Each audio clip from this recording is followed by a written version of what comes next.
And Alan, it does feel to me like the impact then of these kinds of stories, when I tell them, when we read them, when we pass them around to each other, is a deep distrust, particularly with communities of color and the police, in ways that then undermine any good. I mean, these communities also need policing in the sense of wanting safety, wanting security for property and for person.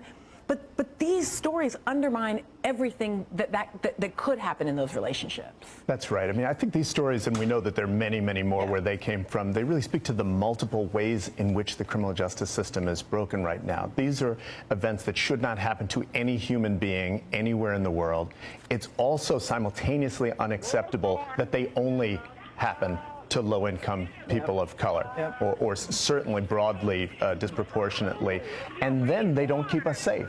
So when you think about the goals of any justice system to actually be just, right, equal protection of the laws, but also public safety and prevention, all of those goals are undermined, as well as the trust certainly of communities of color, but really of everyone. And these are not practices that are geared towards human dignity or public safety. Yeah, I'm reminded, Valerie, that, you know, so we've been kind of talking about this arc of LBJ, and of course it ends in those long, hot summers of civil unrest and protests that occur, particularly after the assassination of Dr. King. We think about Chicago and Detroit and Philadelphia and other cities, and police in those cities went from being, you know, carrying one sidearm and being, you know, officer friendly, to having the riot gear and being really sort of military occupying forces in these communities.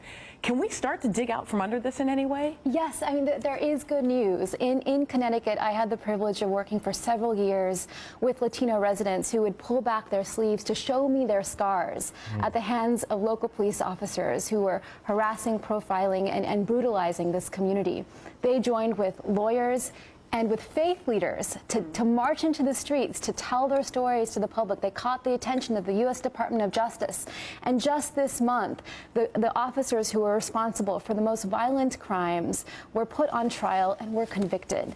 It's possible, if people put their feet on the ground, as they did in Selma, you know, 50 years ago, to affect change. You know, I want to ask Mr. O'Donnell actually about this point of holding accountable those who commit the bad acts. So I wonder in part about that sort of the fraternity of the police that often ends up closing ranks instead of sort of punishing the bad actors and clearing the ranks. It's a bad dynamic, obviously, that sometimes police departments are not as aggressive as they should be. But it is worth noting, a lot of what we're seeing here is not just individual acts of police officers. The criminal justice system is broken to the core. It's broken by legislators. It's broken by prosecutors. There's lots of people here that get a pass. You know, these laws proliferate, these powers proliferate, and while I totally understand the need to talk about individual officers on the ground, we don't spend enough time, in my view, talking about something like false convictions of people. That could not be accomplished without aggressive prosecutors doing what they do.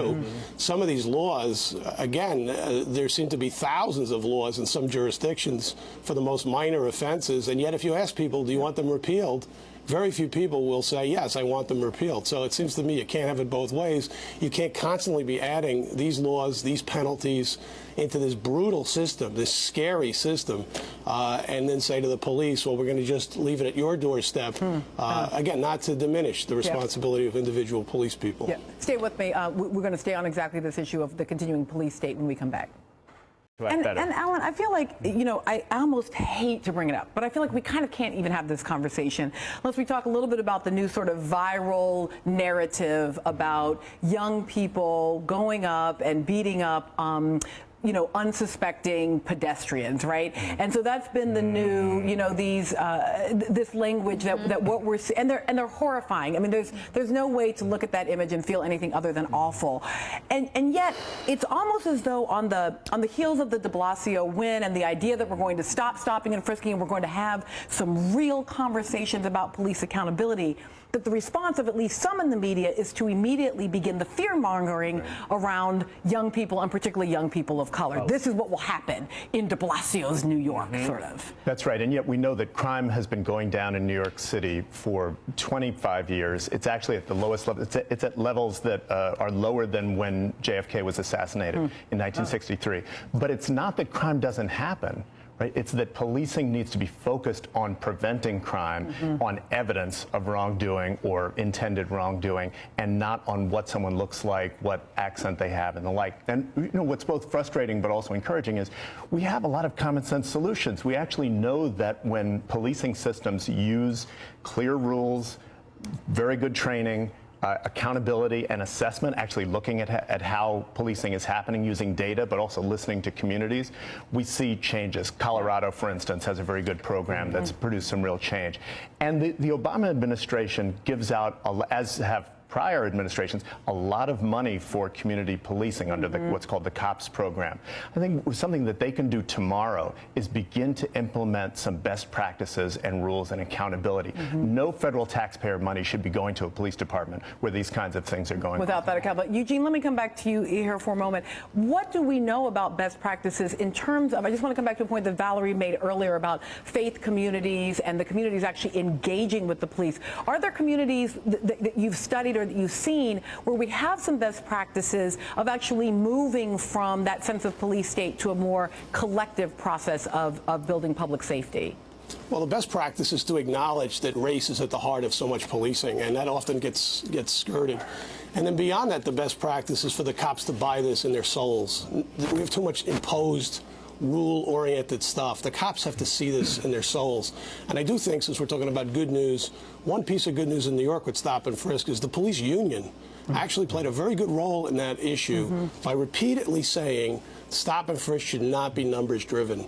If we can only get police people now to go to the next step, since almost all of them are part of labor unions, to start seeing themselves as working class people, to start building bridges across, start seeing themselves having things in common with hotel workers, hospital workers, that would be, to me, a much more effective way than any sort of set of rules you can start imposing or ordering or requiring from the top. It really has to be something that people get instinctively and internally. And that's, I think, a big mistake in police practices, is that there's so much time spent on stuff that's a facade, basically. It has to come from inside. Eugene O'Donnell, I so appreciate that insight, the idea of seeing yourself as working class, just like the folks that you are policing. Thank you for being in Washington, and I hope that you will come and join us at the table. Some of the things you said, I know you can't see the folks at the table, but there was some cheerleading going up here at the table. Alan Jenkins, Maya Wiley, Raul Reyes, thank you for being here, and also Valerie Kaur, who got a standing ovation this week when she addressed the White House on questions of fairness and equality, and I'm sure you can see why. When we come back, our